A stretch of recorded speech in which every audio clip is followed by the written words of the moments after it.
ආයිබෝන් හැමෝටම ශ්‍රී ලංකා පාකිස්තාන 2020 ක්‍රිකට් තරඟාවලියේ තීරණාත්මක තරඟය අද දඹුල්ලේදී පැවැත්වෙනවා. පළමු තරඟය පාකිස්තානය ජයග්‍රහණය කිරීමටත් දෙවැනි තරඟය වර්ෂාව නිසා අත්හැර දැමීමත් හේතුවෙන් අද තරඟය ශ්‍රී ලංකාවට අතිශය වැදගත්. අද තරඟය ශ්‍රී ලංකා කණ්ඩායම ජයග්‍රහණය කළහොත් තරඟාවලිය එකට එකක් ලෙස සමකර ගන්න අවස්ථාව ලැබෙන අතර පරාජයට පත් වුවහොත් පාකිස්තානය 2-0ක් ලෙස තරඟාවලිය ජය ගනු ලබනවා. පසුගිය සිකුරාදා වැස්ස නිසා රසිකයන් කලකිරීමට පත් වුණත් අද දඹුල්ලෙන් ලැබෙන්නේ ඉතාමත් සුභාරංචියක්. අද දිනේ කාලගුණය ක්‍රීඩාවට ඉතාමත් යහපත් මට්ටමක පවතින අතර වර්ෂාවෙන් බාධාවක් වීමට ඇති ඉඩකඩ අවම නිසා පන්දු වර 20ම ක්‍රියාත්මක වන උණුසුම් තරඟයක් අද අපිට බලාපොරොත්තු වන්නට පුළුවන්. අද තරඟය ජයග්‍රහණය කිරීම සඳහා ශ්‍රී ලංකා සංචිතයේ ඉතාමත් තීරණාත්මක වෙනස්කම් 3ක් සිදුවීමට ඇති බවටත් වාර්තා වෙනවා.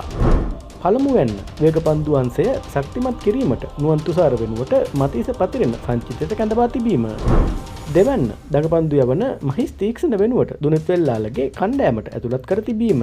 එයින් අපේ පසුපෙළ පිතිකරණය තවත් ශක්තිමත් වෙනවා. තෙවැන්න සහ වැදගත්ම වෙනස වන්නේ ධනංජය සිල්වා වෙනුවට ප්‍රහාරාත්මක පිතිකරු කුසල් ජනිත් පෙරේරා අද අවසන් 11 දෙනා අතරට එක්වීමයි. මෙම වෙනස්කම් තුනම පාකිස්තානයට ප්‍රබල අභියෝගයන් වනු නොඅනුමානයි. අද තරඟයේදී පැතුම් නිස්සංක සහ කමිල් මිසාර ලබා දෙන ආරම්භය ඉතාමත් වැදගත්.